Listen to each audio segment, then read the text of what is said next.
estructura mafiosa que perdió las elecciones en el 2019 y bueno, por distintas razones y factores que continuaron en la escena con absoluta libertad de acción y libertad en el sentido jurídico también, ¿no es cierto? O sea, que ha causado un daño gigantesco y cometido una cantidad enorme de delitos y sin embargo no han pagado ninguno de ellos y gozan de una impunidad sorprendente.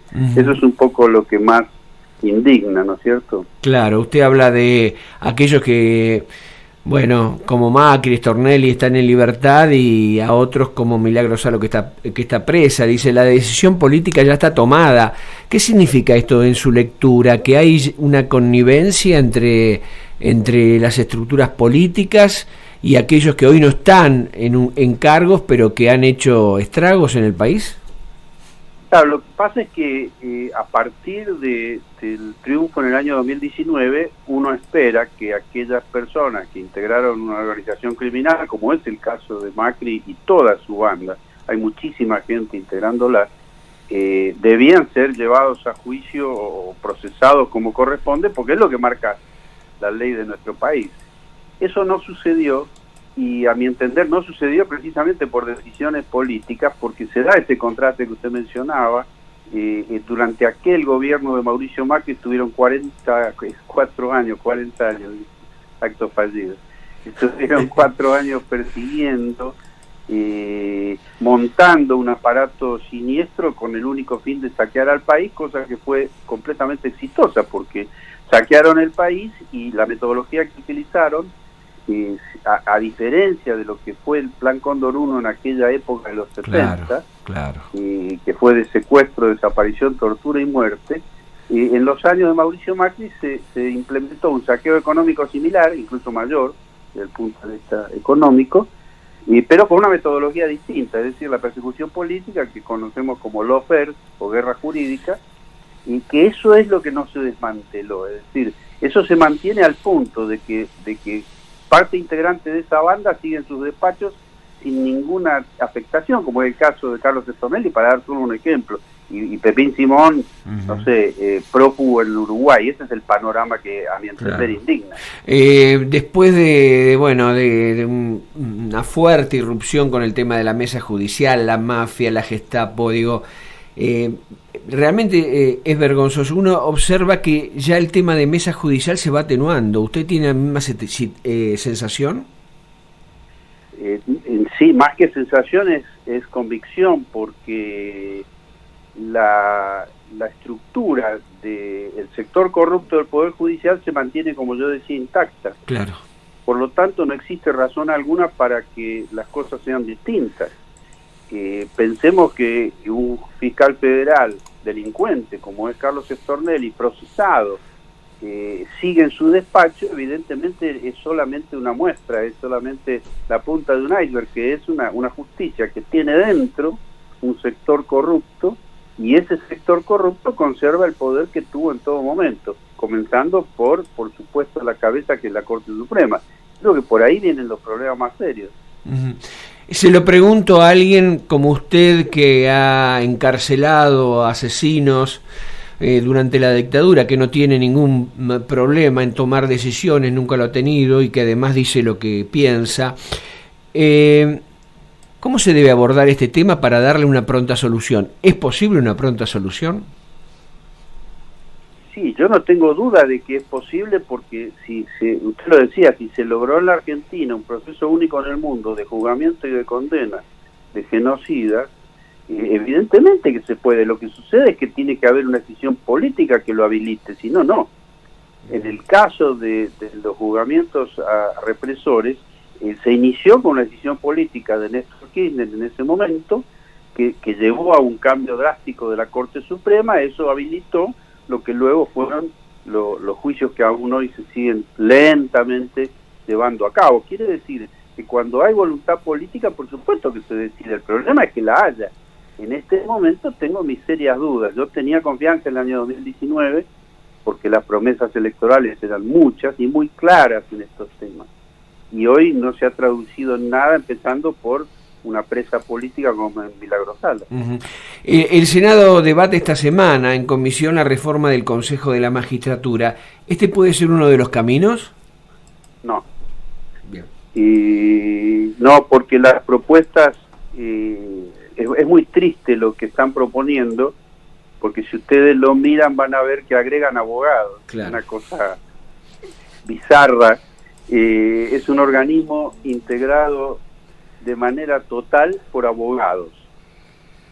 Si son diputados tienen que ser abogados, si son senadores tienen que ser abogados, académicos abogados, jueces abogados, es decir, para decirlo rápido, el 100% de los integrantes del Consejo de la Magistratura son abogados.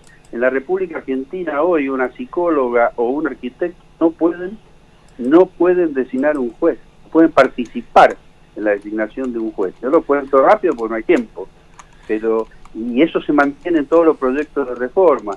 Agrandar o achicar el Consejo de la Magistratura, incluso agregando abogados, me parece que es un desastre y que ni siquiera se da la discusión mínima necesaria. Uh-huh. ¿Cómo se debería conformar? Usted algo lo digamos, en su respuesta subyace ya casi lo que yo le voy a preguntar, pero ¿cómo debería estar conformado según su visión? Que además usted es abogado, ¿no?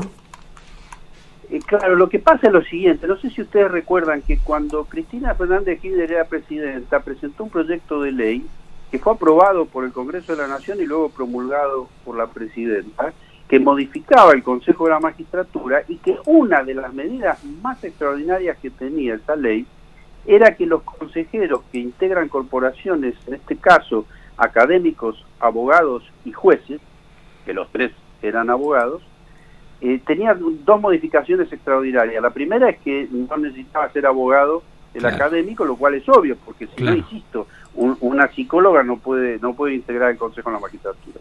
Y lo segundo, y más revolucionario todavía, es que esos representantes corporativos iban a ser elegidos por el voto popular. No sé si ustedes recuerdan. Sí, sí.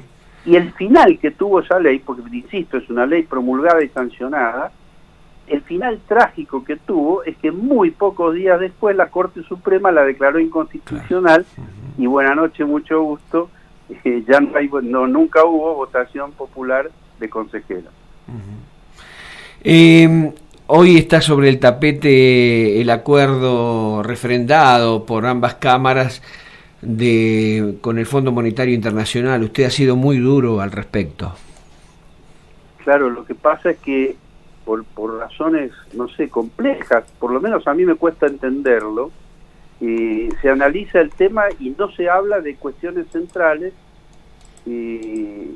Curiosamente, el Fondo Monetario Internacional no tiene previsto el default como figura jurídica, no hay default. Uh-huh. Y sin embargo, todos ustedes y nosotros, todos en Bariloche, en Buenos Aires, en La Plata, escuchamos todo el tiempo hablar de que esto es para evitar el default.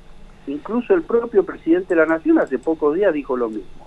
Ahora, doy esto como ejemplo. El default no existe como figura frente a un incumplimiento al Fondo Monetario Internacional.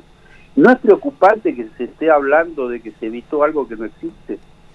No sé si se entiende lo que estoy planteando. Sí, totalmente, claro que sí. Porque en el medio uno observa, y se lo pregunto a usted como alguien inserto y que ha tenido cargos importantes en la justicia, tampoco vemos que se investigue la plata que se han robado, quiénes han sido los responsables. Se habla mucho, pero se hace poco.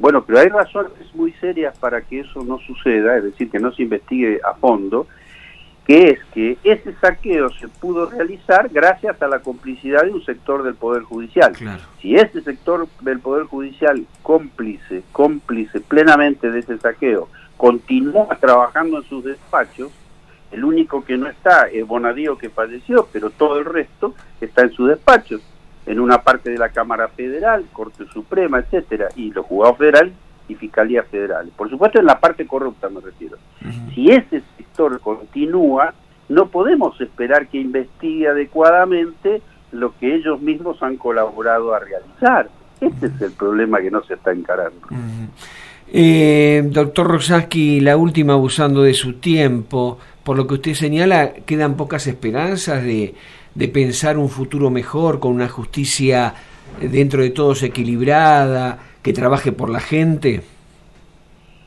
No. Una cosa es tener una desazón producto de medidas que no se toman o medidas desagradables que sí se toman, y otra es no tener esperanza que esto pueda cambiar. Yo insisto que si la República Argentina pudo transformarse en el único país en el mundo que llevó adelante juicio contra gente que cometió un genocidio y saqueó el país en los años 70, es porque evidentemente eso es posible, porque lo estamos viviendo, lo hemos vivido en el país. Entonces, esas cosas son posibles en la medida en que haya decisión política. En todo caso, lo que habrá que ver es cómo hacemos como electorado, cómo hacemos como ciudadanos para elegir a las personas que sean capaces de refrendar sus compromisos electorales. O sea, si estamos hablando de sanear el Poder Judicial, bueno, saneemos el Poder Judicial. Si estamos hablando de los sótanos de la democracia, bueno, veamos qué hay debajo, porque los pilares de los sótanos, debajo de los sótanos, están nada menos que los pilares del losber. Estamos hablando de la cabeza del Poder Judicial, estamos hablando de servicio de inteligencia, medios hegemónicos de comunicación y, por supuesto, el entonces Poder Ejecutivo a cargo de Mauricio Macri. Ahora, si eso no se investiga adecuadamente, no se va a poder. Si la pregunta es si hay posibilidad, no tengo ninguna duda que sí, por supuesto. Lo hizo Néstor Kirchner, encabezó el proceso Néstor Kirchner.